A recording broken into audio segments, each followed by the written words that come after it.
नमस्कार, मैं हूं जेपी जायसवाल। आप देख रहे हैं सर्च इंडिया 24 न्यूज। आइए नजर डालते हैं आज की कुछ प्रमुख खबरों पर। क्रमांक 4। प्रश्न क्रमांक 27,888। अध्यक्ष महोदय छापल्याप्रमाणे अध्यक्ष महोदय, पालघर जिल्ह्यामधील एक चंद्रानगर आणि हनुमाननगर ही दोन गावं आहेत। त्या ठिकाणी 1970 ते 1982च्या दरम्यान सूर्या धरण त्या ठिकाणी पूर्णत्वात आलं। एकूण 11 गावं होती, त्यापैकी चंद्रानगर आणि हनुमाननगर ही जी दोन गावं जी आहे, ह्या दोन गावांना मागील 40 वर्ष म्हणजे 45 वर्षापासून त्यांना अद्यापी सागबाराचं त्या ठिकाणी सागबारा उतारा त्या ठिकाणी दिला गेलेला नाही। पुनर्वसन झालेल्या गावामध्ये त्या ठिकाणी त्यांना शेत जमीन आणि घर फ्लॅट दिलेला आहे, परंतु सातबारा नाही, गाव नकाशा नाही, चतुर्सीमा नकाशा नाही किंवा संपादित केलेल्या जमिनीचा या ठिकाणी योग्य त्या ठिकाणी मोबदला गेलेला नाही।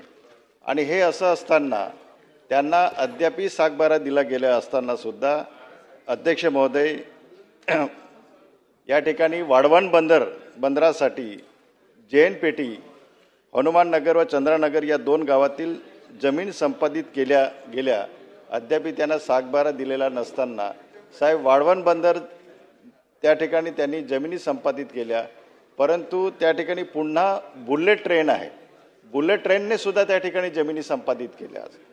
म्हणजे मला या ठिकाणी आपल्याला सांगावं असं वाटतं अध्यक्ष महोदय की या आदिवासी बांधवांच्या जेव्हा एखादं धरण बांधलं गेलं असतं, पालघर जिल्ह्यातलं संपूर्ण पाणी मुंबई शहराला दिलं जातं, परंतु तिथला आदिवासी बांधव त्या धरणाच्या काठावर बसून तो याचना करतो की एक बाटलीभर तरी पाणी मला मिळायला पाहिजे, तरीसुद्धा त्या ठिकाणी त्याला मिळत नाही।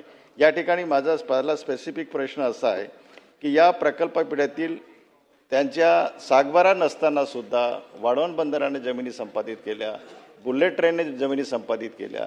माझी आपल्याला स्पेसिफिक प्रश्न आहे की एकूण 338 प्रकल्प पीडित शेतकऱ्यांना सागबारा उतारे 45 वर्षानंतर सुद्धा त्यांना कधी देणार आहात, आणि त्या ठिकाणी त्यांना जो मोबदला जो आहे तो मोबदला त्या ठिकाणी दिला गेलेला नाही, तो कधीपर्यंत आपण देणार आहात, हा माझा स्पेसिफिक प्रश्न आहे। धन्यवाद। अध्यक्ष महोदय, 467 खातेदार आहे, 262 खातेदारांना आपण सातबारा वेगळा दिल्यामुळे त्यांचा प्रश्न आला नाही। 207 शेतकरी शिल्लक आहे। महिन्याभराच्या आतमध्ये सर्वांना सातबारे उतारे देऊन त्यांची जमीन जी वाळवण आणि बुलेट ट्रेनमध्ये प्रकल्पात गेली आहे, तो सातबारा वेगळा झाल्यानंतर, कारण हे 1985 पासून सुरू आहे, मी आज त्याचा ब्रीफिंग घेतलं, फारच वाईट आहे। म्हणजे तेव्हा वाटप झाली जमीन, आता तर अशी परिस्थिती आहे की त्यांना स्पेसिफिक वाटप, त्यांना स्पेसिफिक सीमांकन न केल्यामुळे काही याच्यावर गेले, काही तिकडं गेले, काही तिकडं गेले, म्हणजे या शेतकरी त्या शेतकऱ्यावर, त्या शेतकरी तिकडं दुसऱ्या शेतकऱ्यावर, अशी वेगवेगळे अतिक्रमणं करत काहीचं क्षेत्र वाढलं, काहीचं कमी झालं।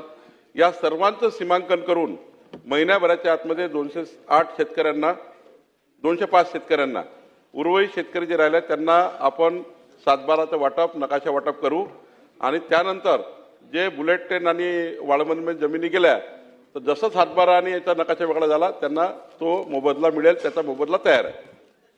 प्रश्न क्रमांक 5। Thanks for watching. Search India 24 news पर बने रहें। अगले सेगमेंट में हम आपको दिखाएंगे कुछ और महत्वपूर्ण खबरें।